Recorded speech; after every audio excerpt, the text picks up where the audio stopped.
Good morning. Good morning. What's going on, everybody? Good morning. Thank you for being a part of the Sliwa Show. We're a little early today. I'll tell you why we're a little early. I don't know. I was just sitting in front of the laptop and I got bored. So I'm like, are we just going to go, or am I just going to sit here for another 2 minutes and just watch this clock just kind of count down, or do I just go? So why don't I just go?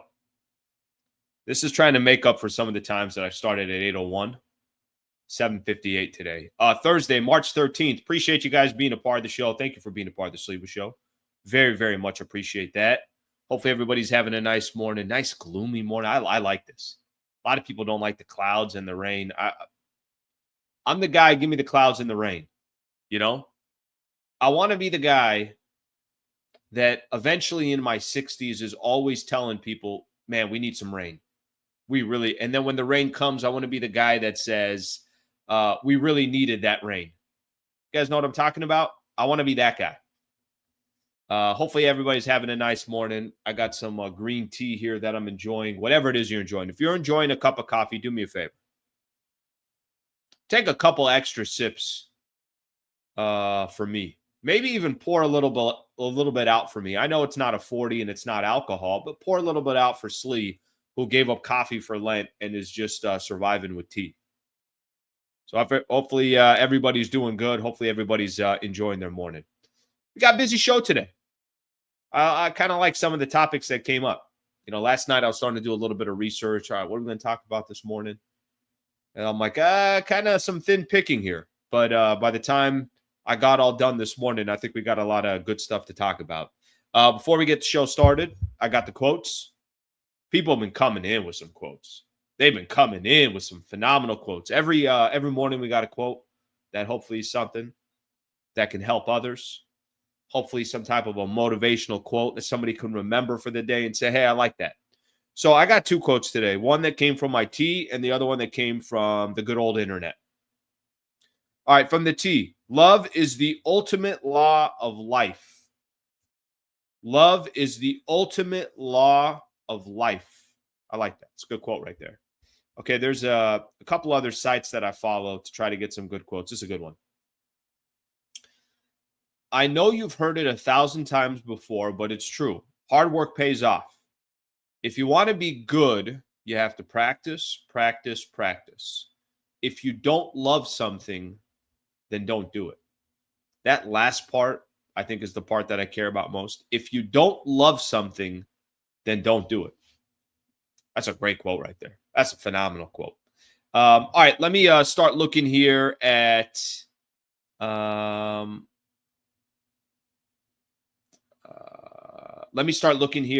just to give you guys a little bit of a rundown here of what we got for the show. And I didn't even pop up my screen here. There we go. All right, here's the rundown for the show. Now, before I do anything, let me squeeze in. I already got a couple quotes in. Let me give you guys a rundown. We'll squeeze in a couple other quotes that people are lobbing over my way, and we'll get the show started. So thank you for being here. If you guys don't mind, take 2 seconds to subscribe to the channel. I think of all the people that visit the channel, I have a percentage of about 60% that subscribe to the channel, which means 40% of the people that are typically here on a daily basis are not subscribed.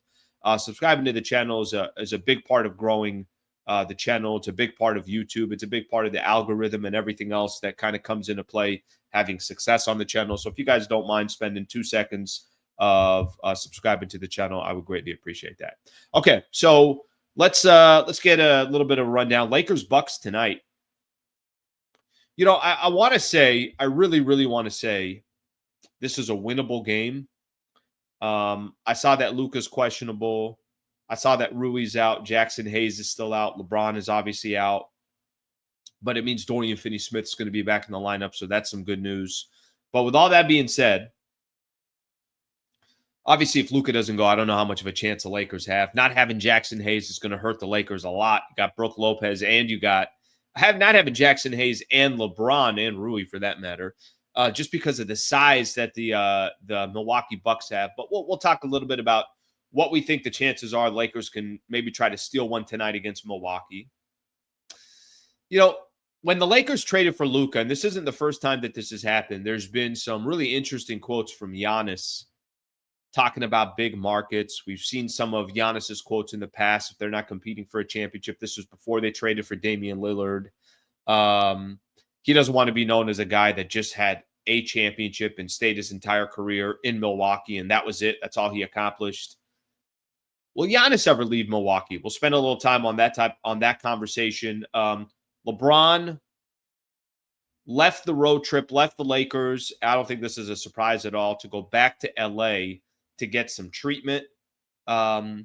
Lakers moved back another slot in the NBA standings. We'll talk a little bit about that if the playoffs started today. Jeanie was on Julian Edelman's podcast, and they covered a lot of good topics, a lot of good conversations. One of it was Jeanie's regrets of not running it back after the 2020 NBA championship that the Lakers had. She had some quotes about her dad, the way kind of he thought about things when it came to a championship team. Or no, actually, it was Phil Jackson, who she was quoting there, or at least referencing to. We'll talk a little bit about that. I got a few stories around the NBA that I want to get into. Yesterday, the Oklahoma City Thunder clinched a playoff berth and did it at Boston. Won at Boston.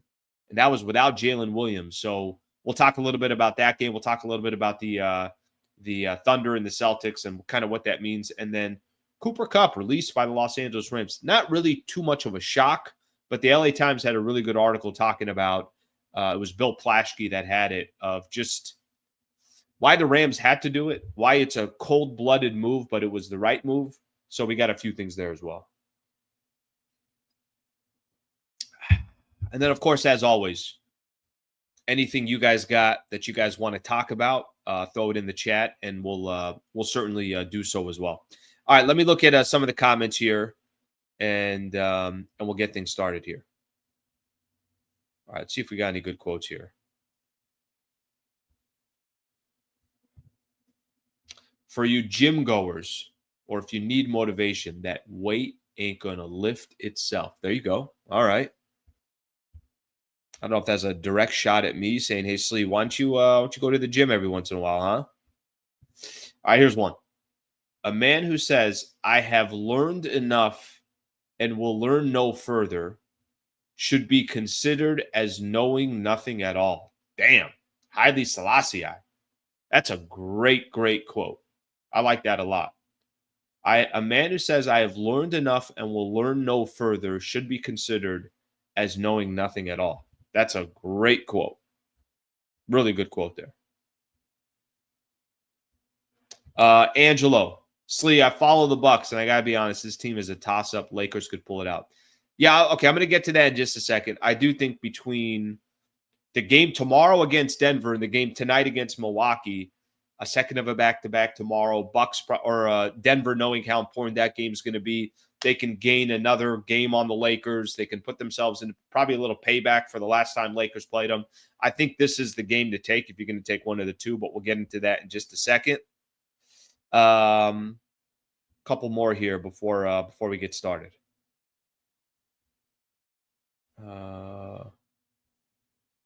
Craig says, rest all players tonight, rather win the Nuggets game. The problem is it's not like you're resting LeBron, Rui, and Jackson Hayes and Luka, and you're saying, hey, everybody's available tomorrow. You can rest whoever the hell you want tonight. You still got a dogfight tomorrow, and it doesn't guarantee you anything tomorrow. So that's going to be a tough one. That's definitely going to be a tough one. Quick shout out here. Robert, welcome, buddy. Robert, a brand new member to brand new MVP member of the channel. So thank you for doing that, buddy. I put a link there if anybody else wants to be a member. $3 a month. And it's just a great way to support the channel. I will do, and I will continue to do exclusive content for members, but put all that to the side. If you just want to support the channel, that's one way to do it. Robert, thank you for doing it, brother. There's a link there if anybody else wants to join. Okay, let's get the show started. Lakers Bucks tonight. So let me just kind of give everyone a quick background. Sammy did a really good job breaking down this game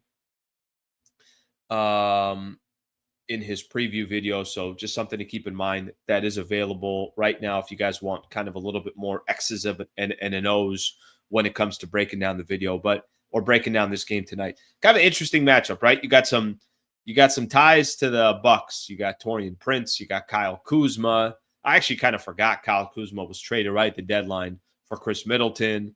You got Darvin Ham, former coach of the Los Angeles Lakers. We're going to spend a little bit of time on Darvin Ham. We'll get into that because the Lakers are facing the Bucks, and they only play him twice. They play him twice within a week, and then that's it. You're not going to be really talking about that team anymore. But there's a couple different ways to look at just the position of the Lakers. So they're 0-2 so far on this road trip. We know that.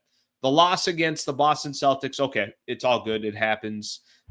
Really losing LeBron James that's the storyline that came out of that Lakers-Celtics game. So, unfortunately for the Lakers, they didn't get a chance to play those final 5 minutes with LeBron and just to kind of see what happened. But let's just give Boston its credit. Boston's a really good team. They win that game. Of course, the real frustrating game, and the problem with it as well, is it was all the way back on Monday. So you had 2 days to kind of sit back. I remember somebody was saying on the chat a couple days ago, somebody was saying something to the effect of like, we got to sit with this L. Oh, you know what it was? It was Monday night after it was when I was doing the post-game show. Somebody's like, we got to sit on this L until Thursday. Yes. The good news is today's Thursday. So finally we're getting a little bit closer to a Lakers game. But yes, that portion of it, that game against Brooklyn, I think is the one when you look at this 0-2, the start of the road trip, you got two really tough ones coming up, Bucks and the Nuggets coming up tomorrow. It's not inconceivable that the Lakers can go 0-4 on this road trip. It's not inconceivable. I think we all understand that. We all know that. And the Brooklyn loss is going to be the one that hurts the most because that was really the game that you couldn't negotiate. You didn't have any room for negotiation to drop that game. There's going to be some games coming up. The San Antonio Spurs, Chicago eventually. There's going to be some games on the calendar where you have no negotiation. There's going to be certain games that you're going to have to win. You do not have a choice. And these are some of the games that I'm referring to. With that in mind, I'll say this. Tonight against Milwaukee is obviously you're going to have Luka. You're going to have a phenomenal game from a lot of players. I don't need to tell you guys this. You can't have Luka struggling. You can't have Austin Reeves struggling. You can't have poor performance from your backcourt. If you do, Lakers got no shot.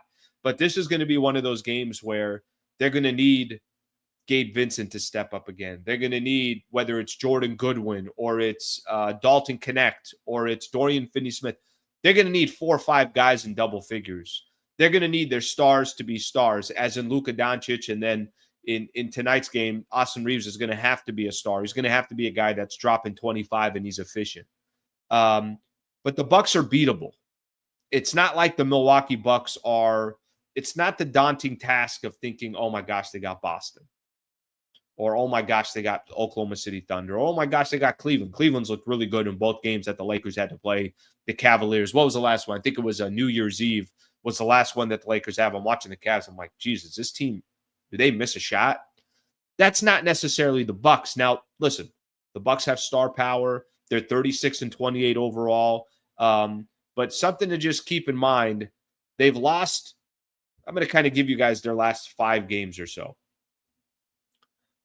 Lost the game to the Indiana. They've lost 3 games in a row, so they're coming off a 3-game losing streak. I don't know how much that helps the Lakers, but lost to the Pacers, 115-114. They were up 3 with a few seconds left to go. Giannis fouled Tyrese Halliburton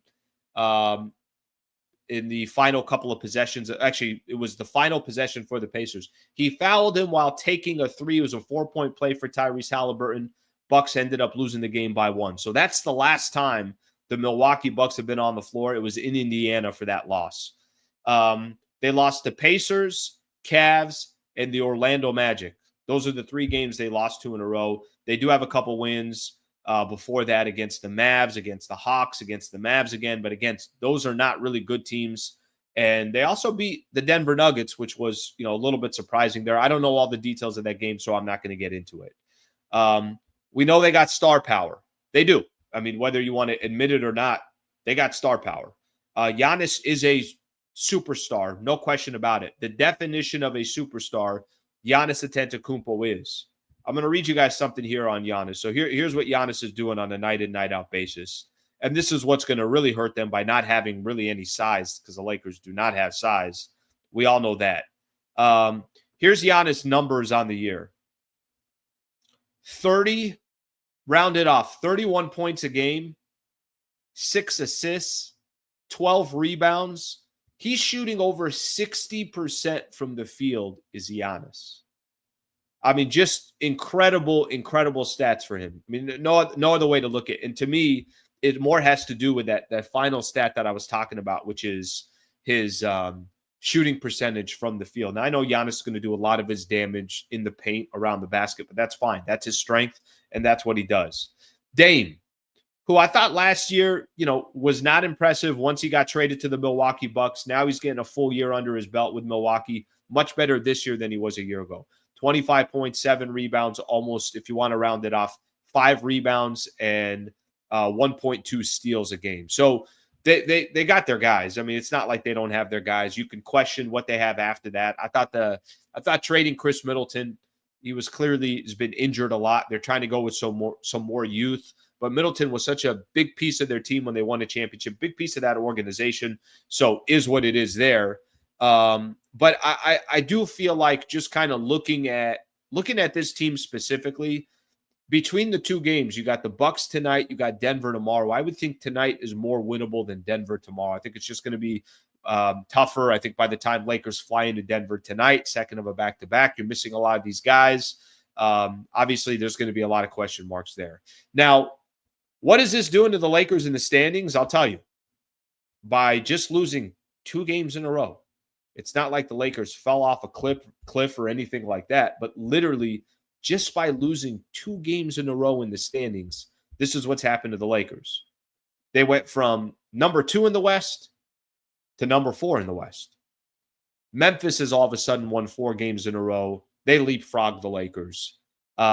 Denver, I think I mentioned this to you guys. They had who did Denver lose to last? I know they just had the win against the Thunder. Oh, wow, they lost to the Timberwolves. Well, even with that loss, Denver is still in front of the Lakers. Actually, that's a good loss for the Lakers. I know a lot's going to be kind of depend on what happens these next couple of days. But with all that in mind, that's what it's done to the Lakers in the standings. In the standings, they have gone from 2 to 4. And if the playoffs started today, you're looking at a 4-5 matchup, Lakers and the Rockets. And in the second round, you get the Oklahoma City Thunder, and then, you'd figure out who you'd play after that. So that's kind of the positioning that the Lakers are in right now. It's the spot that the Lakers are in right now. Here's the reality. You're going to want health over anything. And if they are healthy, that's all you're going to really pay attention to. But is the window shrinking a little bit? A little bit, right? Just to go right out the gate, to go from 2 to 4. If they lose these next 2 games, which I know every Laker fan out there is hoping they split these next 2 games. But if they lose both of these games and they lost a little bit more ground to Denver, then they're only getting closer to the Houston Rockets, who have all of a sudden won 4 games in a row. I mentioned this yesterday. Memphis has won 4 in a row. Houston's won 4 in a row. Golden State's won 5 in a row. Minnesota's won 6 in a row.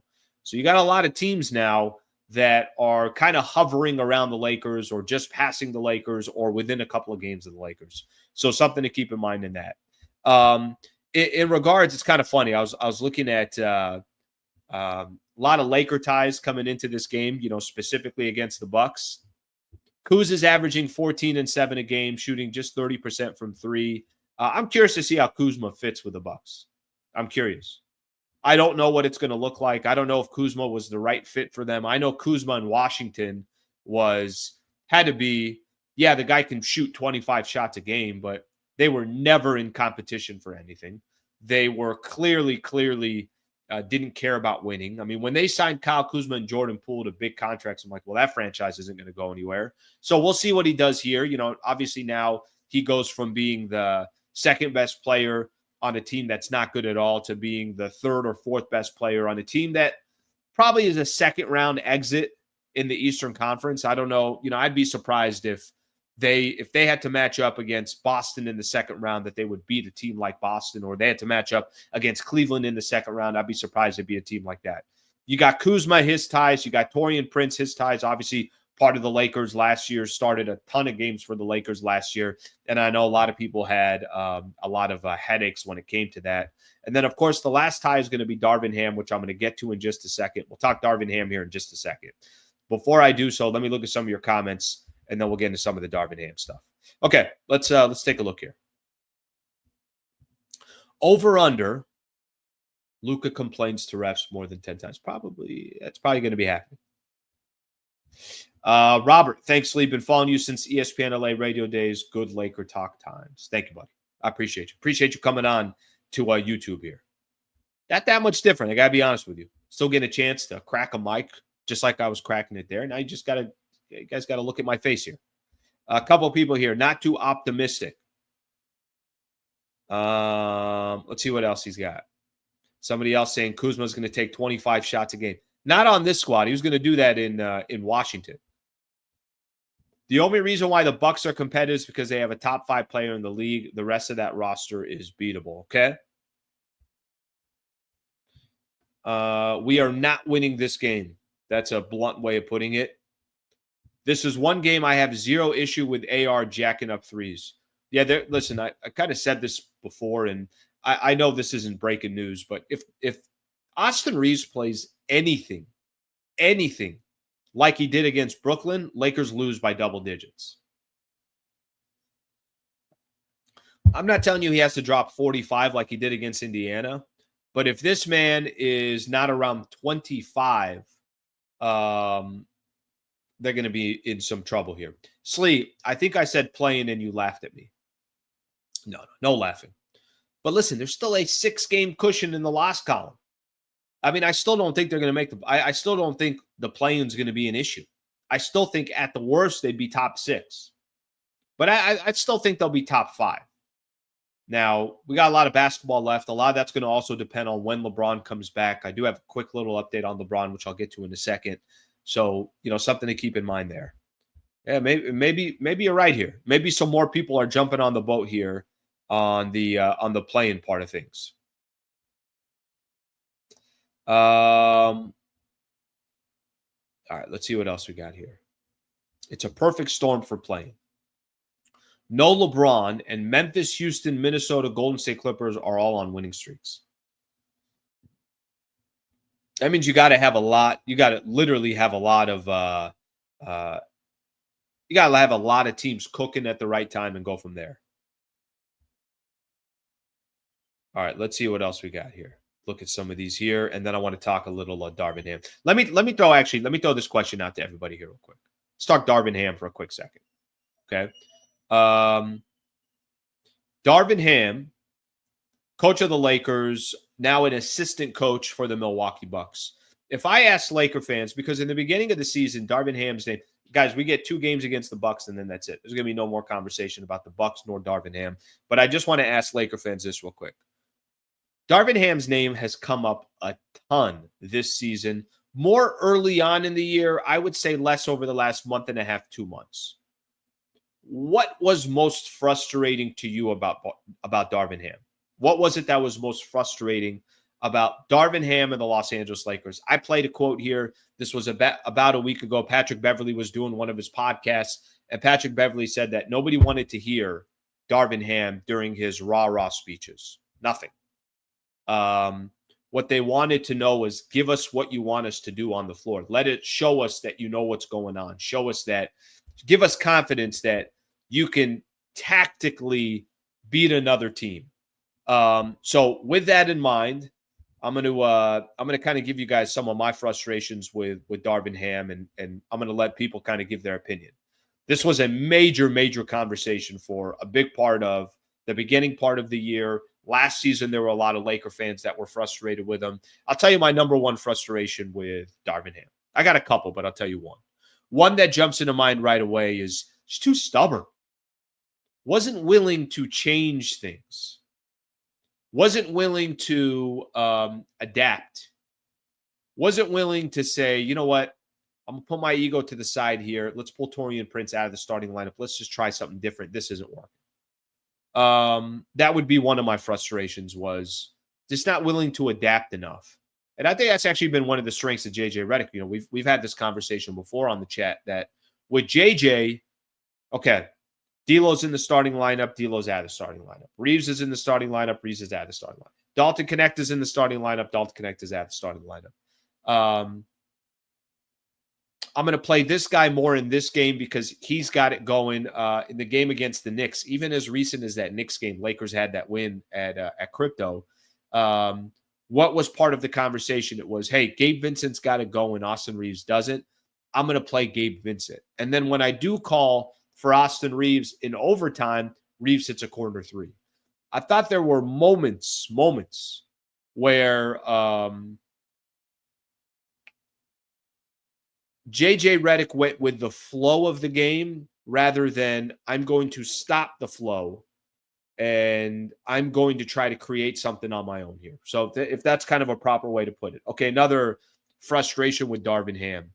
I remember when Doc Rivers, it's kind of interesting. You see this a couple different times. I remember when Doc Rivers was asked something about Darvin Ham, and he's like, it's ridiculous, basically, that the Lakers fired him, got the Lakers to the Western Conference Finals. He did get the Lakers to the Western Conference Finals, and you should give him credit for that. But he basically said it's ridiculous. He's not a head coach, and he's still not the coach of the Lakers. Charles Barkley, when he was going at that rant at JJ Redick, basically said that you're going to be no different than Frank Vogel and Darvin Ham, and he goes on his rant. I think the tactical part for Darvin Ham certainly didn't help himself. The tactical part of I'm going to slice and dice teams because I'm just tactically going to outsmart another team. I think he lacked that as well. So those are probably the two things that frustrated me the most. But I'd say the most is I felt like he was stubborn. I thought there was too many times where he was in his own. He was kind of stubborn in the sense of I'm going to do it my way, whether you like it or not. All right, let's take a look at some of the comments here. Let's let some of the Laker fans kind of react. All right, let's get a couple in here. Ham didn't even know coaches are supposed to make adjustments. I will tell you this. I mean, Lakers hired him. So let's not forget that. If you got a problem with him, then really the bigger issue would be, well, why the front office hire him? All right, let's take a look at a couple more here. All right.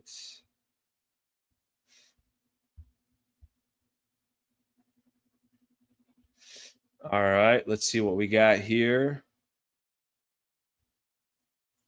Ham frustration number one, his effing post-game pressers. Tim, if you got some real points to make them. Make them. It's okay. You can have a normal conversation on the chat. If you got some real points that you want to make them. Hey, I think Lakers are overrated because of this, because of that. Hey, I think OKC beats the Lakers in 5 because of this, because of that. If you got some real points to make, you can make them. Don't be scared to do so. You don't have to just throw caps on there and try to flex your muscles in the chat. Make some points. Give some substance to the chat. Ham was too stuck in his ways. When I hear Darvin Ham, I think those guys over there are tough, man. Another hell. All right. So, it's kind of funny. Good old Darvin Ham, hands in his pockets. Ham held us down. All right, that's a good way of putting it here. I got people trying to give love to SDFC. Oh, I'm okay with that. People know my SD roots here. Okay, let's see what else we got here.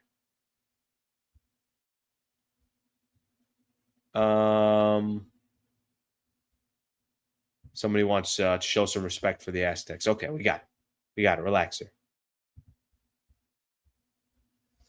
All right, let's get a couple more here, and then I want to keep moving. Here.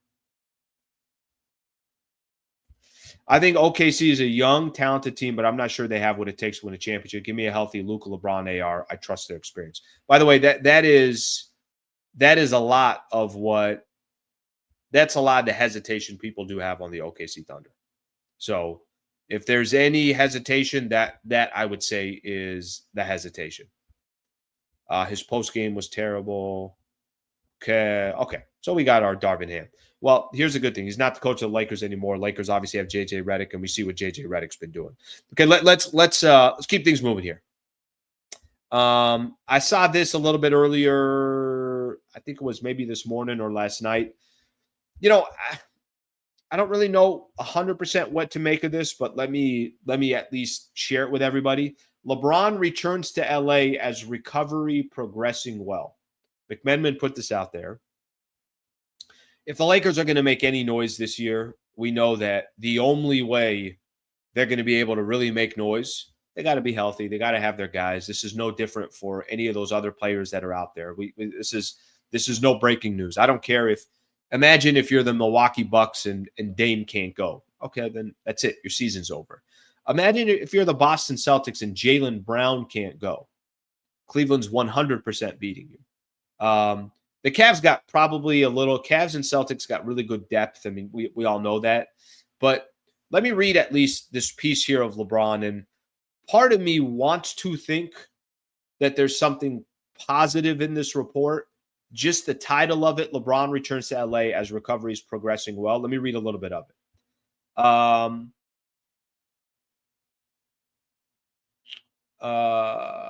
Sources told Shams Charania and Dave McMenamin, okay? It says that per medical recommendation, LeBron is returning back to LA, which is no surprise. There's no reason why. I think we were talking about this once we found out about his injury. It's like, go back to LA, start your recovery process, and then he could probably be in LA for 3-4 weeks or so before he has to go anywhere. Lakers had some home games, I know, in that fourth week if he was out, so he can be home there and just get the proper recovery. It says continues to progress well from a strained left groin, sources told ESPN's James or Shams Charania. The first thing that I think of, and I think we're all looking at this, we know what the injury initially said. It said it's going to sideline him for 1 to 2 weeks. So we all know the time frame. But I don't think anybody thinks that's the time frame. The time frame, at least 1 to 2 weeks. I don't think anybody thought that. The only really thing I took out of this article was progressing well. Okay. It's not, maybe that's just a very broad statement to have there. Maybe they wouldn't say anything either way. But that's all I want to hear is that, hey, things are going as planned. Hey, things are going well. Hey, the swelling is down and it looks better than they thought it was initially going to be. Hey, this is definitely not the injury that he had in 2018, 2019, where he missed 17 games. Hey, this is just a matter of time. Bron is going to need 2 more weeks, and the guy's going to be – you're just looking for something, obviously positive in regards to this. And the article there is basically saying that he's progressing well. That's the best that's the best basically that you can get from there. Only 2 teams seated lower than third have ever won a title in 78 seasons last 30 years ago. Won a title in the 78 season last 30 years ago. I don't know exactly what that means. A little bit confused on that one. Take a look at a couple of these comments here, and then we'll keep things going. Ham was the only dude that thought Prince was a starter in this league after being a career backup. I think he's actually getting a lot of starts for the Bucks as well. Maybe his excuse me. Maybe his love for Taurean Prince has wear off on Doc Rivers. Maybe that's what it is.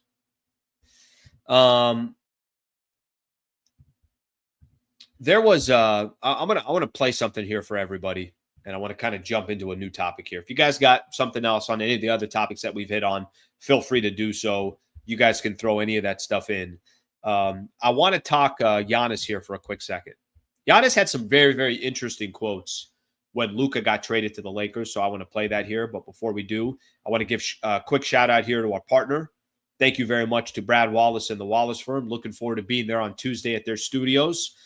Brad Wallace, somebody that I've known for about 5 years now. I'm going to tell you guys a little bit about his business. By the way, this is somebody that used to advertise with me when I was at 710 ESPN. I used to do his endorsements as part of the Travis and Sliwa show, some Laker content that I was doing. He was all in with me, and I was very appreciative from him back in the day because he kind of targeted me. And then once I left ESPN and I go on this kind of independent journey, him and I have kept in touch, and here he is now with a partnership on YouTube with me, so I'm very appreciative of that. If you or someone close to you has been seriously injured or is dealing with the loss of a loved one, you should find out what legal options you have. You, of course, deserve the best in the business. You deserve the right legal team backing you, and that's Brad Wallace and the Wallace firm. Something interesting to know in this kind of industry, insurance companies always want to settle. They don't want guys like Brad Wallace and the Wallace firm taking things to trial. They don't want this thing actually being pushed through so you can get what you rightfully deserve. When it comes to holding insurance companies accountable and maximizing case results, Brad Wallace and the legal team over at the Wallace firm, they're the real deal. I'm going to give you guys a quick website here. Again, I've said this before, and I hope you guys never need Brad Wallace. I hope you never need wallacewins.com/Sliwa, our URL that we created to get a free consultation. I hope that you never reach out to me personally in an email and say, hey, would you mind introducing me or my family member, a loved one of mine, to Brad Wallace personally through an email? I hope you never need any of that. But things happen in life, and this is just kind of part of our day-to-day. Something might happen today that we weren't expecting, or something might happen tomorrow that we weren't expecting, and we need the right people to represent us. wallacewins.com/Sliwa to get a free consultation. He can help anyone in the state of California, so that's something else to keep in mind. Again, the website, wallacewins.com/Sliwa. Okay, let's talk a little bit of Giannis here. I want to talk a little Giannis here. I'm going to play something here for everybody. I don't know if you guys remember this. Listen, you guys can tell me if you think Giannis is joking around or if Giannis is being serious here. You guys can give me your thoughts here. But when the trade initially happened, Luka going to the Los Angeles Lakers, and Giannis has mentioned in the past, he's talked about big markets before. He's talked about how I think there's always been rumors around him and the Knicks, for whatever reason. But here's what Giannis's response was. Lakers obviously got the Bucks tonight when Luka got traded to the Lakers. You know what I want? I want Luka to the Lakers. I want Jokic to the Knicks. I want all the Europeans to go to all the big markets, to see something incredible. This is what I want. This is my dream. But again, wish both teams best of luck. You know what I want? All right, I'll stop right there. So listen, is there a little bit of sarcasm in there? I think there is.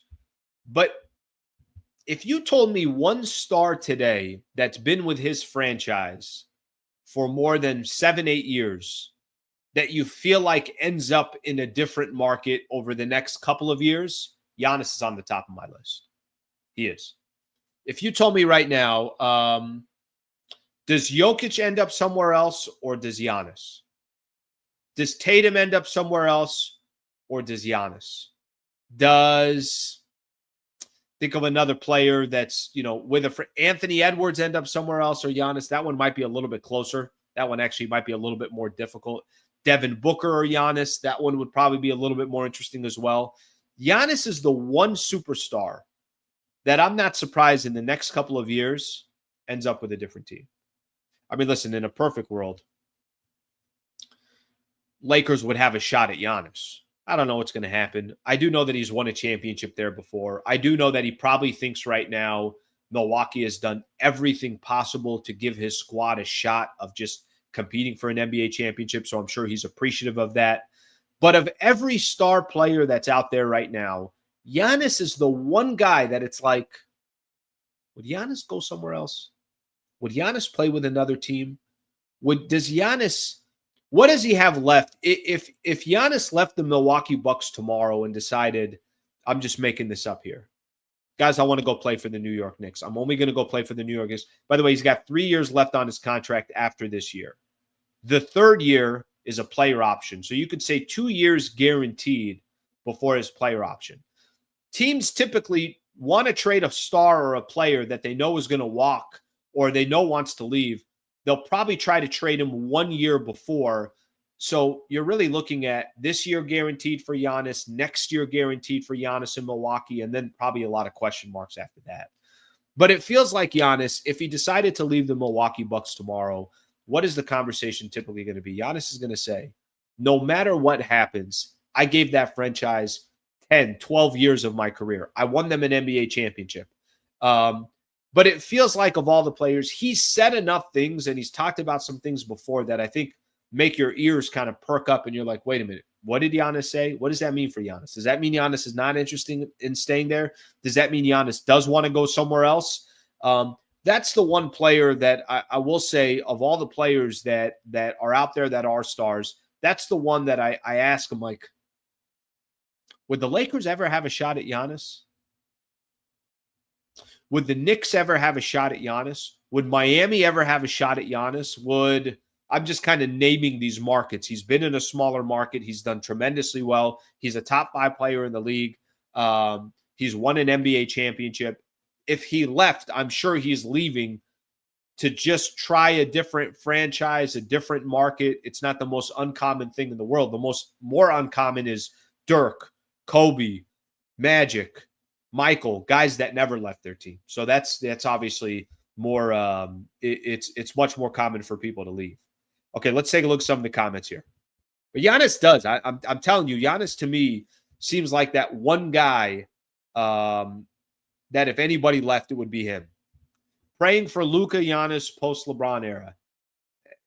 Listen, just to be blunt here, I'm sure in a perfect world, that's what everyone that's associated with the Lakers would dream for. Is now you got, by the way, 2 international superstars, and obviously trying to build off of what you already have. But once LeBron is done, I mean, clearly Luka's going to need another star with him.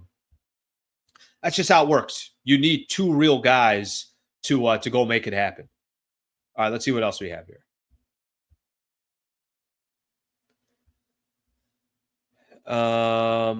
Laker fans clearly in a dysfunctional relationship with him. Oh, you didn't have to remind anybody about that. I mean, that one is an easy one. A lot of people were dysfunctional with Darvin Ham. By the way, if I go back and I'm reading some of these old ones just because I see some comments that I think that are good, that's the only reason why I go back. Ham is on Prince's payroll. It could be. He could be. All right, let's find a couple more here. All right, let's see what else we got here. I know a lot of people still doing a lot of this stuff on seating wise. I like Giannis better when he wasn't talking. I've always said this. I have no problem. When there are players out there where their number one priority is to win and they're calling out their franchise and putting pressure on their franchise, I got no issue with it. I know a lot of people probably don't like LeBron signing those 2-year contracts with a player option in the second year. I know they don't like it. A lot of people want that security. By the way, this didn't start with the Lakers. He was doing this in Cleveland. But I like when a player says, how do I put this? I got the power to make sure that this franchise continues to feel uncomfortable because they don't know what I'm going to do. And if my top priority is to compete and try to win, and this is my way of doing it to put pressure on ownership, because if I give ownership a guaranteed 4 or 5 year contract, maybe they take their foot off the gas a little bit. I don't mind Giannis calling out his franchise, talking about how if I just win 1 championship, that's not good enough in my eyes. Yeah, I don't mind LeBron. I really, really don't mind. I think Steph Curry has said some things where I don't think Steph Curry is going to go anywhere, but I think Steph Curry has said some things like, yeah, I want to compete. What I've done in the past doesn't really mean anything to me today. So I don't mind any of that when I see that from players.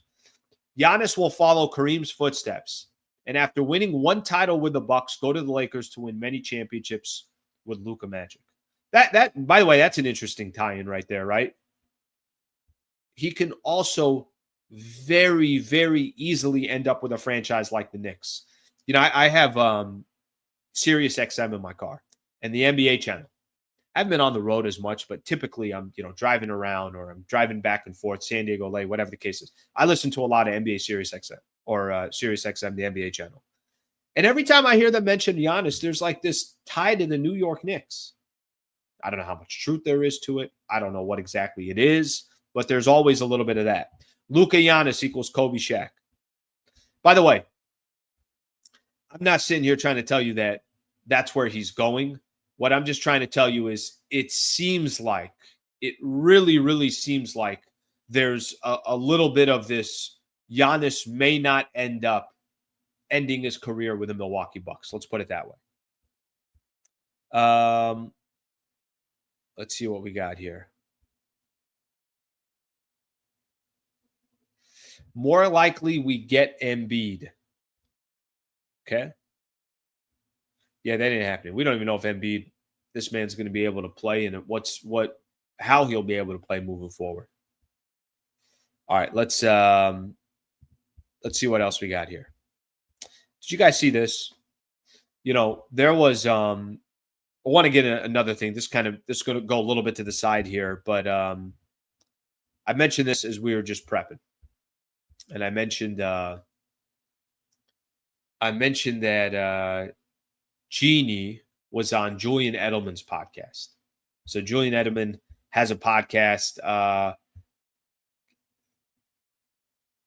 Trying to think here. Edelman has a podcast, and he's actually had some really good guests on. He had Jeanie Buss on there. So Jeanie making a little bit of a media tour right now. She's been on a few different podcasts. She did the interview with NPR. That's when she came out, and I thought was critical on Anthony Davis, and I didn't really understand why she was so critical on AD when they made the trade, basically saying AD was complaining. That's the exact word that she used. She was on with Julian Edelman, and let me tell you one of the things there's a few things that I hear from Laker fans most consistently. One of the things I hear most consistently is, why did the front office back in 2020, after the Lakers won the NBA championship, why'd they break up the team? Why'd they break up the team? So let me point out a couple of the guys just right out the gate. After the Lakers won the championship, 2019-2020 season, beat Miami in 6 games. They beat them in the bubble. Rajon Rondo, Dwight Howard, Danny Green, a couple of the names that the Lakers did not roll to the next season. Okay. Here's her quote. I'm just going to read the quote. I have some audio, but I'll just read the quote here and we'll go from there. Here's what Jeanie Buss said. I will say that I kind of came from the philosophy inspired by Phil Jackson that when a team wins a championship, they should have the right to defend their championship. And we didn't do that. And I regret that. And one of the players on that list, Markieff Morris, he just rejoined the team in the trade for Luka. He was one of the players that came, and I told him, I said, I'm really sorry that we didn't get a chance for you to defend that championship. And I'm really glad you're here. So we just obviously didn't win the championship the following year. It's kind of interesting. Sometimes when you got ownership or front office, they reflect on certain things and they look back on certain things and however it comes up. But this obviously came up out of left field. But this has been one of the topics for me in the last 5 years that always gets brought up. Hey, why the hell did they change that team? Remember who they brought in, by the way. I don't think they brought in bad acquisitions. I think the problem was AD got injured in the playoffs, and we'll never know what the Lakers could have accomplished that season. Remember, AD got injured. Lakers were up 2-1 against the Phoenix Suns, and AD goes down with an injury, and that was it. That might have actually been a groin injury, if I'm correct here. And maybe that's the injury that LeBron was talking about when he had the groin injury, and he was talking about a postgame. But Lakers were up 2-1 against Phoenix. The game was at Crypto, and then Lakers lost 3 games in a row. The series was done 4-2. Phoenix eventually gets to the NBA Finals. They lose to the Bucks in the NBA Finals. One of the big question marks people always ask is, why would you break that team up? They were stacked. That team was stacked. I don't think people really understand just how good that team was. But the Dwight Howard piece, that's probably the piece that was most confusing to me because of how great Dwight Howard was. But this is, or how perfect of a role Dwight Howard had. This is the pieces Lakers change it. Remember, they brought in Marc Gasol, Dennis Schroeder, and Montrezl Harrell. So it's not like they just signed scrubs. Now, Marc Gasol never really, I think, lived up to what the hype or what he should have been. I thought Dennis Schroeder had some moments for the Lakers. Montrezl Harrell was okay. Nothing special there as well. Lakers signed him away from the Clippers. I think Lakers probably just got too excited, thought they were going to be even better. And again, we'll never know because Anthony Davis got injured in the playoffs, and who knows how far the Lakers would have gone. So I think it's not 100% fair to say, well, Lakers screwed up by changing the roster. It would have been smarter to stay with the roster that you had because that roster just won a championship. Let them try to defend it. But at the same time, I don't know if it was completely fair because if AD gets injured in a playoff series, that's a wrap anyways. Let's take a look at some of the comments here. All right, let's see what we got here.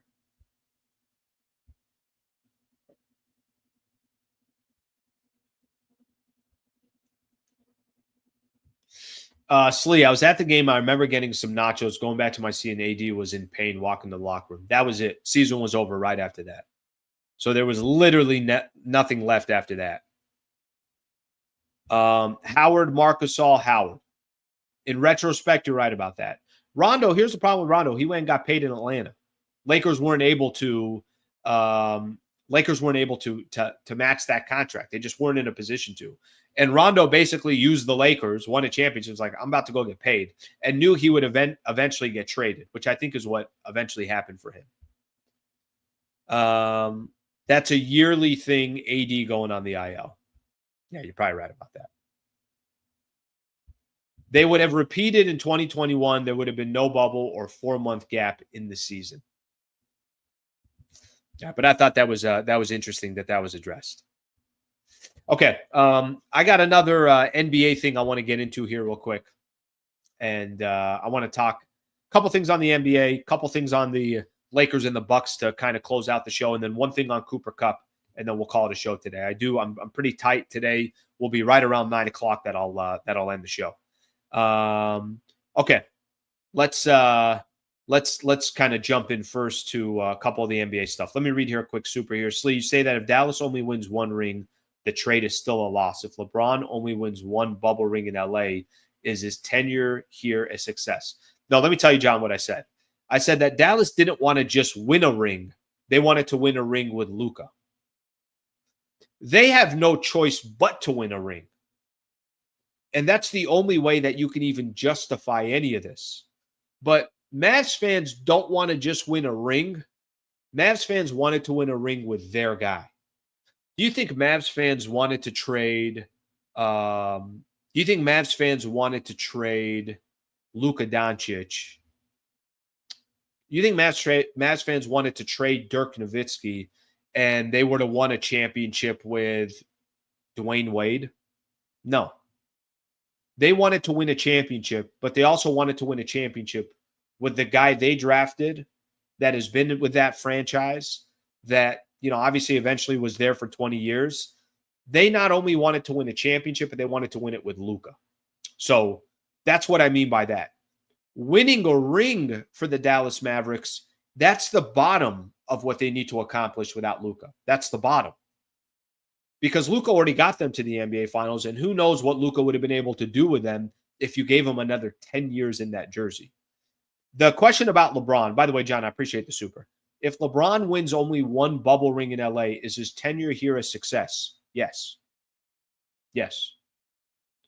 LeBron took a franchise that I don't think anybody knew where they were going. They didn't. He made them relevant again. Period. And they won an NBA championship. And I get it. The bubble ring, people want to talk about the bubble. That's fine. You could mention that. Here's the only thing that I would tell you with the bubble championship. You had still played almost 80% of your regular season games before COVID happened. And the Lakers were also one of the favorites to win an NBA championship walking into the final month of the season. So it's not like the Lakers were not a team that a lot of people were saying, hey, they got a shot at winning this whole thing. Let me just remind you who was on that team, that bubble championship. The bubble championship was LeBron, Anthony Davis, Rondo, Danny Green, Dwight Howard, JaVale McGee, Alex Caruso, Kyle Kuzma, KCP, Avery Bradley. That's 10 guys right off the top of my head. I'm probably missing somebody. They had a number of really, really good players that easily could have won an NBA championship. So that shouldn't be a shock to anybody. And it's also not their fault that the Clippers lost to Denver after being up 3-1. It's not their fault. That I don't know who the favorite was in the East, but whoever the favorite was, that Miami got to the NBA Finals. All right, let's keep reading here. I disagree with you. So LeBron needs to win another title. Bubble ring is nice, but the real thing, no fans, no pressure. Guys, I don't know what to tell you. Bron has had a successful tenure with the Lakers. Now, he wins another championship. Okay, now you're talking about a different class. And you're never gonna mention LeBron's career with the Lakers like you would mention Kobe, Magic, Shaq, Kareem, Worthy. Go down the list of all these other players that had multiple championships, but he's going to have a chapter in Lakers history. Okay. I want to mention here something real quick. If you guys got more comments, we'll read into it as we keep going here. Last night in the NBA, I thought something very interesting happened. Last night, the Oklahoma City Thunder clinched a playoff berth with a win last night. Okay, no big deal. But then you read a little bit more into the story. They clinched the playoff berth by winning at Boston, beat the Celtics. Are we all underestimating the Oklahoma City Thunder, or is this just regular season and it just doesn't mean anything? I know what the Thunder have. I know what they have. They got 54 wins this year. 54. Only team better than them in the NBA is Cleveland at 55 wins. Let me read a quote here. Shai Gilgeous-Alexander said after the game. He was asked, how big is this? You clinch a playoff berth, but you do it here in Boston. He said it's huge because the Celtics have done it, because they've done what we're trying to do. The games against them are always going to be heightened. They're always going to be a little bit more exciting. Like I said, they've achieved what we're trying to accomplish, and there's no better test in the NBA. I really like that quote too. Shai is polished, man. Shai is polished in everything that he does. His quotes, his demeanor, his interviews, the way he is on the court. He says you play for late June, and the other team had won late June. So playing against them is always fun, always a really big challenge, and something that we get to test ourselves against them. I guess we passed 2 tests so far. What he's talking about there is they've already beat Boston twice. They beat Boston the first time in January without Chet Holmgren. Chet, by the way, yesterday 23-15. And yesterday, they beat the Boston Celtics without Jalen Williams. It looks like Alex Caruso was out as well. That's freaking impressive. Like, I don't know what the hell to tell you guys. That is really, really impressive. Okay, they clinched the playoff berth. All right, no problem, no big deal. Obviously, that was coming just based on the schedule and how many wins they've already stacked up. But winning at Boston, that's really impressive to me. Now, who were they missing? Basically, it's the same team that the Boston Celtics threw out against the Lakers. So still no Kristaps Porzingis, but Tatum played, Al Horford played, Drew Holiday, Derek White, Jaylen Brown, Peyton Pritchard. So they still played, a lot of their main guys. The only guy that really didn't play is Kristaps. I just thought that was a really, really impressive win. Kind of surprised by it, to be honest with you. Maybe we're just all kind of not giving them the credit, and it's just simple as that. And maybe you don't get that credit until you win in the playoffs, and then everyone will shut the hell up. But beating the Celtics, and then some of those quotes I really liked from Shai Gilgeous-Alexander, I thought that was really impressive. Okay, last topic I want to get into, and then I'll read some of your comments, and then we'll get out of here. Cooper Kupp officially cut by the Rams.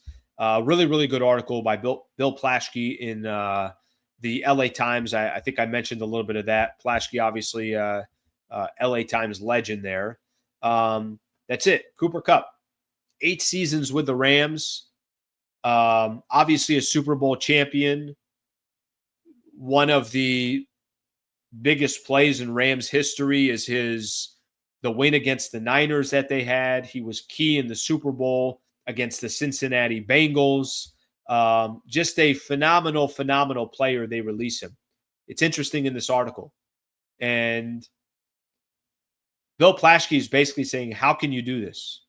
How can you do this to somebody that's been such a big piece of the Rams, that helped you win a Super Bowl, that did this and did that? And how can you turn your back on Cooper Kupp? You've been trying to trade him. Basically, those rumors and conversations started last year, and then you walk into this year. How can you do that to a player that has been so loyal to your franchise and so productive? And then Bill Plaschke says it's the right thing to do. And he basically says that it's a cutthroat business, that because you have Puka Nacua, that you just went out and got Devontae Adams, you got Tutu Atwell as well, that you may have not wanted to do it, but he's not the same player. He's coming off of injuries, and business is business, and you just had to do it.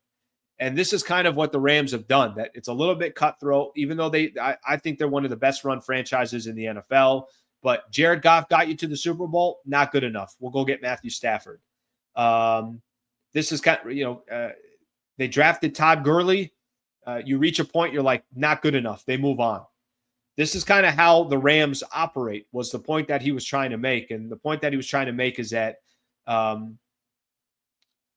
finances and production had a lot to do why they got rid of Cooper Kupp. He compares a lot of the Rams as they're dealing with trying to be a really, how do I put this?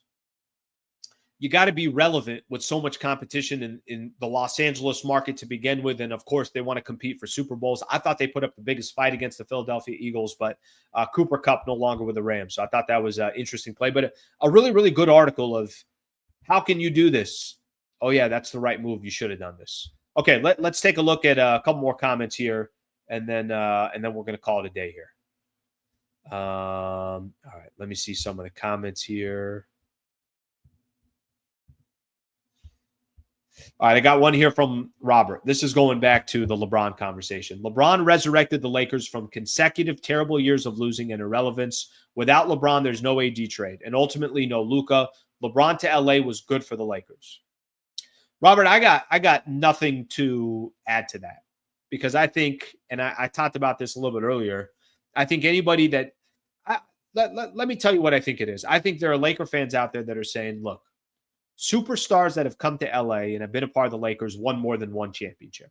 And maybe that's the baseline that Laker fans are, and only one franchise can have this conversation. It's the Lakers. I don't even think Boston can have this conversation, because if you really look at the Boston Celtics since the 80s, what have they really accomplished? Okay, if it wasn't for this last championship that they just got, they had only won one championship in 2008 since the 80s. So now they might be under a different class because they got a good franchise, they got a good front office, they got good players, and they're probably going to be good for, a long time. I think the only case that you can make, if you want to make any case against LeBron, is all the stars that have represented the Lakers won more than one championship. Not all of them. Wilt won one, Jerry West won one, but most of them won more than one championship. I look at the worst stretch of Lakers franchise history when Dr. Jerry Buss passed away. Laker family was trying to figure stuff out. Mitch Kupchak and Jim Buss are running the organization as far as the basketball operations. Lakers couldn't make the playoffs for how many years? Kobe in his final couple of years had nothing to play for, as far as he wasn't going to be competing for a championship. The franchise changed when LeBron got here, and they were back. And that was all the way back, and that was 7 years ago. And here we are sitting today. They're still relevant. If a lot of people are saying if they're healthy, they can make some noise in the Western Conference. I have a very difficult time saying LeBron's tenure with the Lakers was not a success. The only argument you can make is, yeah, but other stars won more than one championship. That's the only other argument that you can make. All right, let's see what else we got here. Lakers 5 straight missed playoffs before LeBron came to save the franchise. People so ungrateful. Here's the funny thing. Even I'm told I'm a LeBron hater, and I find myself defending him more times than not. Basically, if I say anything critical about LeBron, there are people out there that also don't want to hear anything critical about LeBron, and then there's other people that are only critical about LeBron. I feel like I'm in the middle. All right, let's see some more of these.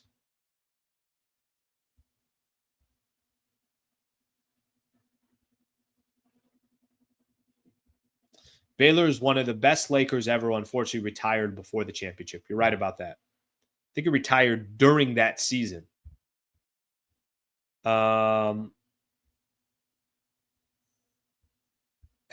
is whack. No loyalty, brother. There's no loyalty in sports. Period. There just isn't. There just isn't. Boston had 1 title in 38 years before getting the luckiest title run ever. Last year's title? Boston's, they got a squad. If Boston won again this year, nobody would be surprised. The last 3 titles in the NBA have come with teams with the average age of 26. That would work towards the advantage of the OKC Thunder or Boston again. 80% of the season is over now. How much of an advantage would it be if an injured LeBron and out-of-shape Luka got a 4-month break right now? John, appreciate the super. But why are you comparing this year to the year Lakers won a championship? Go back 5 years ago. You know what LeBron was? He was 35. Anthony Davis was 27.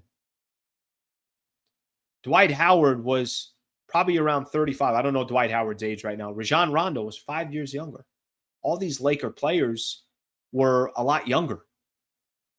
And the same advantage that it helped the Lakers, you don't think is going to help other teams as well? If you want to make a case that Lakers had more veterans and it helped them more, sure, that's fine. But guys, this notion that the Lakers didn't have a shot at winning in 2020, go look at that roster. I mean, just simply put, go look at that roster. John, thank you for the super.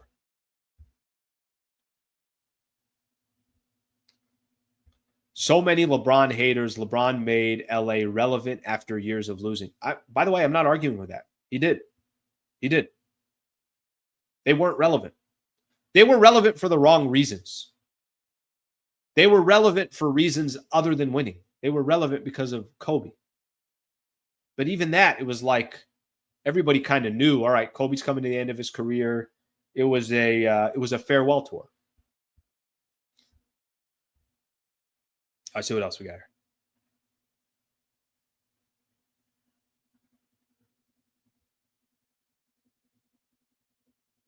I love it. Lakers beat Clippers and Bucks back-to-back that weekend before COVID shut down everything. That cemented them. They were already title contenders. Guys, I don't want to make a case here that Lakers were title contenders in 2020. Just go look at that roster. If anybody knows anything about basketball, go look at that roster. They had everything. Youth, size, guards, veterans, superstars, role players, everything. They literally had everything. That's as good of a roster as you can have going into the playoffs. All right, my people. I got to get the hell out of here. This is a good comment. I like this. LeBron haters are ridiculous, but so are the LeBron worshipers. Yeah, we need more people in the center here. It's like politics, okay? If you're too far to the left, swing over to the middle. If you're too far to the right, swing over to the middle. We need more people in the middle. That's where we can have good conversations. My people, I appreciate it. Thank you very much for being here. I appreciate you guys hanging out. Solid hour and 10 minutes or so on the show. Fun show today. You know, sometimes you got shows like this and we just kind of roll with the punches. There were topics that we had here that I did not think would end up being topics, but were certainly fun to talk about. This actually might be a standalone on its own. There might be a conversation here where I put a video up. Is one championship enough in LeBron's era? I like that as a topic. That's actually a really good one that I might do a little standalone conversation on, where I can kind of get, you know, some more thoughts on it more backing on it. This is what the Lakers were before. This is what happened once LeBron got here. That's a good topic. I like that as a topic. Maybe something this weekend that I can work on. I appreciate you guys being a part of the show. Please subscribe to the channel if you've yet to subscribe to the channel. That's all I'm really asking for. I greatly appreciate that. I'm back on tonight after the Lakers take on the Milwaukee Bucks. So probably around 7 o'clock, I'll be back on right after the Lakers and the Bucks game. Sammy put up a preview video. Go watch that as well to go get your content for this upcoming game. Thank you, everybody. Have a great rest of your day. I appreciate it, and hope you guys have a good rest of your morning.